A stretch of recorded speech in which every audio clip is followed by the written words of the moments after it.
শ্রাবণ মাসে ভোলেনাথকে দুটি কথা বলুন, শিব পরিবারের আশীর্বাদ বর্ষিত হবে।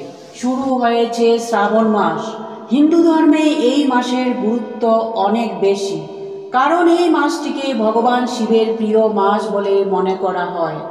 এই মাসে ভক্তরা শিবের আশীর্বাদ পেতে উপবাস ও পূজা করে থাকেন।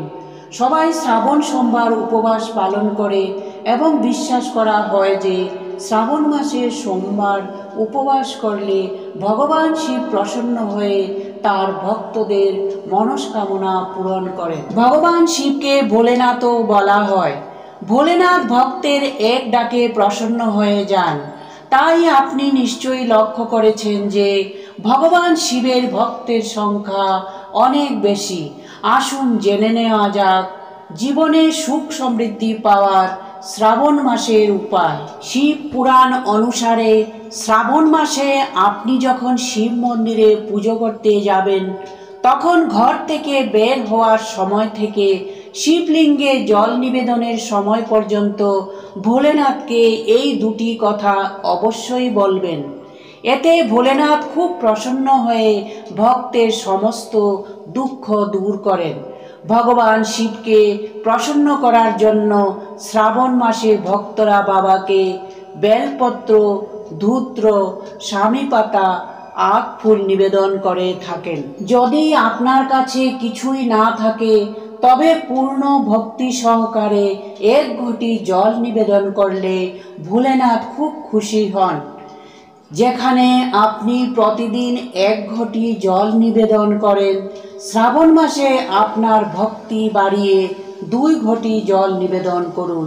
এতে জীবনে সুখই সুখ আসে। শিব মন্দিরে যাওয়ার সময় এই কথাগুলো বলুন। আপনি যখন ভোলেনাথকে জল নিবেদন করতে বাড়ি থেকে বের হওয়ার সময় ঘটিতে জল ভরবেন, তখন ভোলে বাবাকে বলুন, হে শিবজি, এটি আমার ঘর নয়, এটি আপনারই বাড়ি। আমি আপনাকে এই ঘরের জল এর জন্য দিতে এসেছি, কারণ এটি জল নয়, এটি আমার বর্তমান অবস্থার কথা বলবে। এই জলই আমার ঠিকানা। তাই আপনি যখন সন্ধ্যায় হাঁটতে বের হবেন, তখন আমার দরজায় কিছুক্ষণের জন্য দাঁড়াবেন।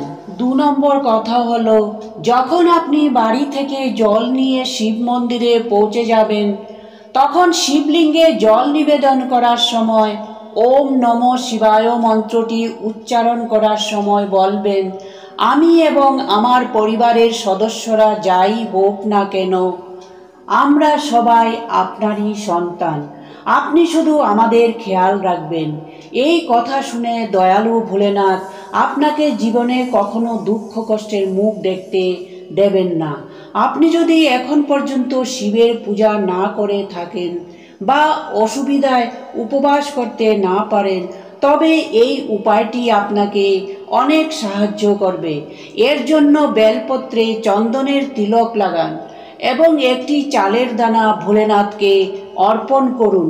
এটা বিশ্বাস করা হয় যে শুধুমাত্র এই উপায় মাত্রতেই ভগবান প্রসন্ন হয়ে ভক্তদের সমস্ত ইচ্ছা পূরণ করেন। নমস্কার।